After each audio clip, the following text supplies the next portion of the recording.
Hey guys, what's up? Uh, been pretty busy in these days.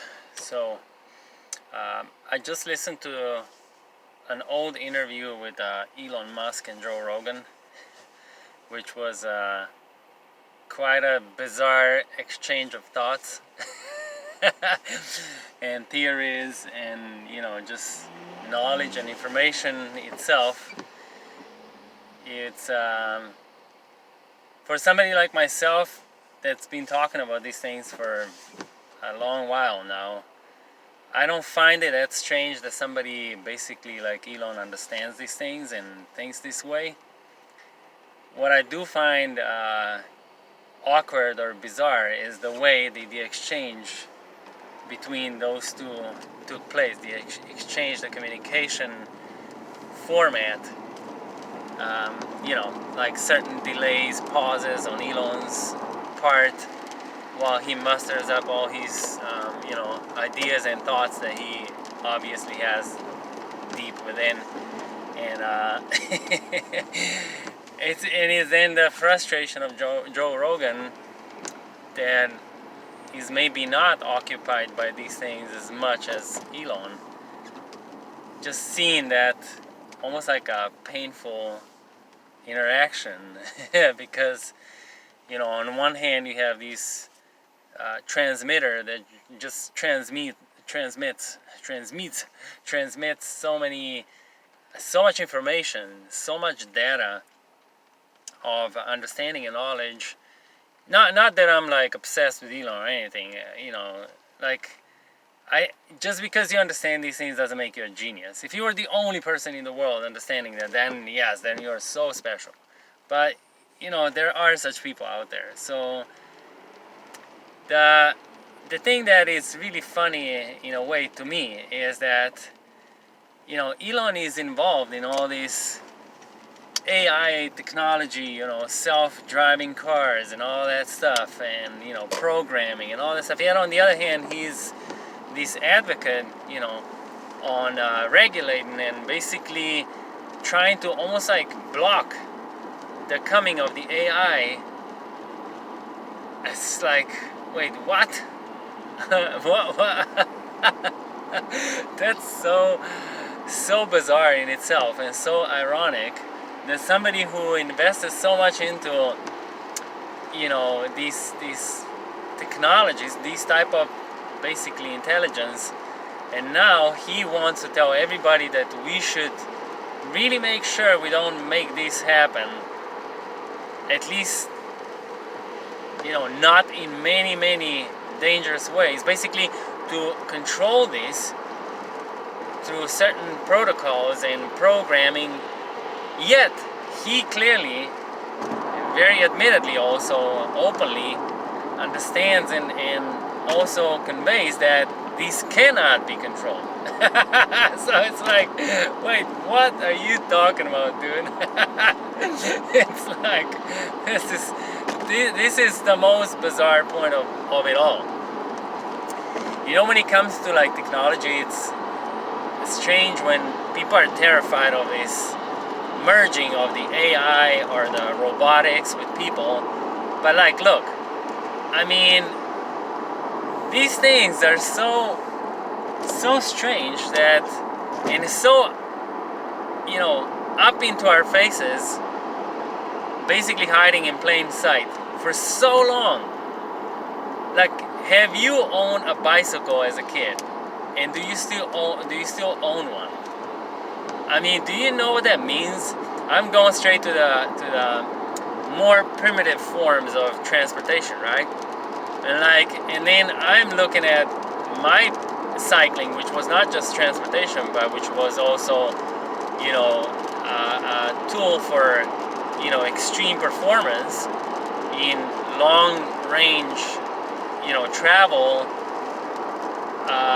going from one place to a very far place on a bicycle, then also incorporating speed and power to that riding, which was even more so challenging, not just covering the distance, but basically covering it in the least or the lowest or shortest time possible. And then now when I transition to mountain biking, which is now, I'm doing tricks, I'm like jumping, I'm, hopping over obstacles, descending down really steep, surfaces that are very, very risky and can, quickly turn fatal if you approach them the wrong way. So it's like, do you understand that you had been, and we are hybrids in that sense for a long time already, basically since birth. I mean, even our parents putting us in a stroller, taking us with them. Now think about one thing. If you were a baby, okay, or when you were a baby, could you walk all those distances with your parents without the stroller? No. So the stroller, which is something external, which is not a part of your body, became, even if so just temporarily, became an extension of your body, and was taking you from places to places, the way you would not be able to accomplish that on your own, just with your body of a toddler or a baby, right? Now, think about me going down some really steep hill with humps, roots, drops, and I'm jumping over, and I'm like up in the air, flying, past certain surfaces. And I have to do that on my feet, like on my foot, I wouldn't be able to cover that distance in a jump. No way, it's impossible. So I'm using this tool to jump from one little hump or one jump, one obstacle over, sometimes many feet over to the next one and land down there. I can't do that if I was, let's say, if I even wanted to run super fast and try to do that. It's impossible. I wouldn't have that momentum. I wouldn't be able to produce that much force. But a bicycle allows me to do that. So basically, when I'm on it, I'm a hybrid. So all these, us being in cars every day, we're hybrids with cars.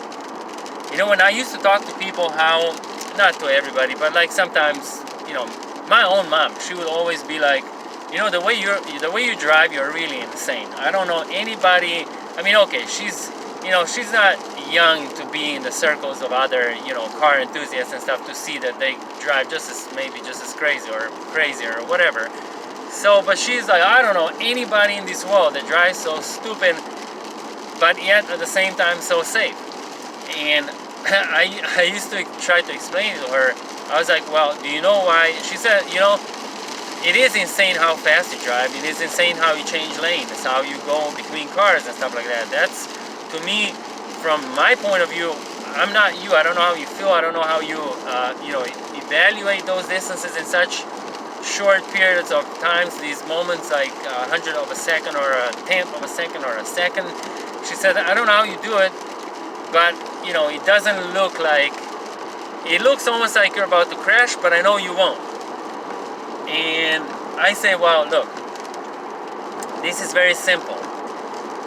The way I see these things, the way I operate, I don't see in that moment, in those instances when I'm in the zone, when I'm like race ready, when I'm seriously all in, I don't see the car as something external. I don't feel that. I actually feel the merging, my being merging with this vehicle. My being actually having an extension to my body. So that car becoming the body, the extension of my own physical or whatever body avatar. Okay, so that's how I see it. So I become one with it. I feel every little tiny thing on the road that the wheels go over. I feel the sliding of the wheels, and I know exactly what's the time when I will lose control and I don't go over that threshold, because I know where it is. I can feel it the same way as if I was barefoot on a surface, knowing, oh, there's a nail. I gotta make sure to be, stepping on it very carefully, or not stepping on it at all, or just having the foot over it a tiny bit, right? That's how I feel when I'm in the car, and that's how, if you feel like that with any vehicle, even a bicycle, or I don't know, pilots with planes, or bus drivers with buses, then you are 100% safe. You're always safe. These things that people say like, oh, you're taking such a risk. No, that's from your position, from your perspective. I am driving in for your perspective, insanely crazy. However, in my perception, I'm driving very controlled. You see, my driving, no matter how crazy it looks in somebody else's eyes, or my passenger, somebody who would experience it, I don't expose people, to such driving just so you won't think I'm that kind of idiot. I just get somebody in the car and then I just go crazy. And no, it's people who actually want to experience that, or who are, curious for whatever reason. I don't just do that to random people, and I also don't really drive much with random people around. I used to more back in Hollywood when I worked in the industry, and sometimes I would give a ride to somebody, but mainly that didn't happen often, here and there. And I wouldn't drive that way with anybody that does not know me, because it's a certain liability, and scaring somebody like that, it's not cool, especially if they don't know what they're getting themselves into. However, somebody who asks for it, like in some cases people ask like, hey, let's go, I want to see. And we went, and they got to experience it for themselves. And it's really cool. It's like when you can merge with a vehicle, when you can merge with a machine, and you become one, and that becomes the extension of your body. That's an extremely amazing experience to have, because then you're not. That's why I'm saying, when people are buying expensive cars and fast cars and powerful cars, to me that's stupid. That's incredibly dumb. To buy cars like that so just you can look at it and it looks nice, and then you push a little bit of gas pedal, wow, wow, wow, oh, wow, wow, and you get all excited. That's nothing. That's a waste. It's a waste of your money. It's a waste of your time. Even maintaining that kind of car, it's a total waste. Leave it for somebody who's actually going to push that car and do with it, or with whatever vehicle, what they will actually get to experience what that vehicle was designed for. Don't buy such stuff just so like, I can show it to everybody, I can afford it, or like everybody has to see I have a really cool car, or I have a really cool bicycle. Forget that. If you can't use it, and you're not going to train yourself to actually squeeze that juice out of it, meaning you're really going to get to experience what it was made for, what it was intended to do. If you're always going to just drive it or ride it at a power of like, 30%, that's nothing. You're wasting all the potential. You're wasting all the amazing, engineering that had to come along and be planned and drafted out just so you could sit in that and not even being one with it. That's the problem, you see. And you can never be one with it until you actually push it close to the limit. And in my cases, happen in my life that I push it sometimes over the limit. Now, of course, that will happen to you.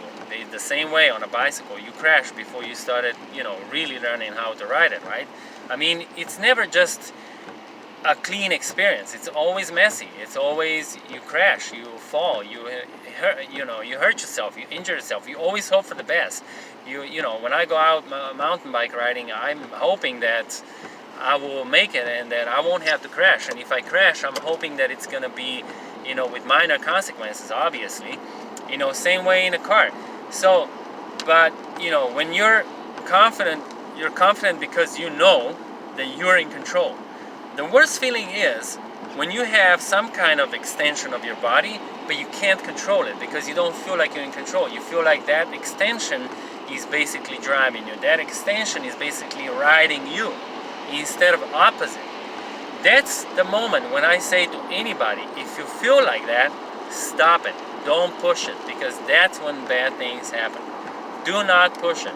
So, talking about technology and how we are becoming one with it, we had we had been one with it, and we had been trained to be and become more and more one with it.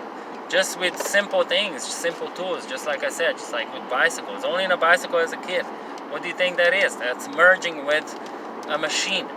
You know, it doesn't matter. Like, you know, a lot of times people don't see those things, because when you see it, when you say a machine or a robot, you know, or you know, being, you know, going into this phase of cyborgs, they always picture it says to be super complex and super complicated, you know, some really sophisticated machines. No. I mean, rollerblades are making you into a hybrid. You couldn't go that fast running. You couldn't cover certain distances running or walking at that, you know, in that amount of time, and also not at that speed. And also there's also all kind of other tricks you can learn that you can't do without them. So when anytime you are in a car, anytime you're on a bicycle, anytime you're like, I don't know, ice skates or rollerblades or whatever it is, on a plane, you know, you're a hybrid. And it seems like people forget that, because they're always looking for something very, you know, movie-like, futuristic, you know. Oh, you know, this guy has like a metal piece in his arm, and you know, part of his arm is metal, you know, and has wires inside and stuff like that. That's stupid, you know. I mean, yes, of course, that can also happen, and that is sometimes happening in certain cases, you know, and certain experiments are being done like that. But, you know, hybrid reality it's been here for quite a long time for all of us. So it's nothing weird, you know. Even when people tell me like, oh, you have an e-bike, that's so stupid. Like, you know, if I can't ride it on my own with my own power, then that's whack. Like, what? What are you talking about? Like, why don't you just sell your car? Why don't you just start walking everywhere with no shoes on either? Don't walk with your shoes. I mean, that's also being a hybrid. Why would you walk with shoes on? You know, if you're so against invention and development, and just don't participate in any of these things if you think that's so horrible. I mean, it's nothing more horrible than actually, you know, other things that are just making you, you know, giving you a certain extension to your body, certain protection, certain, you know, capabilities that you otherwise wouldn't have. That's it. That's all. That's all there is to it.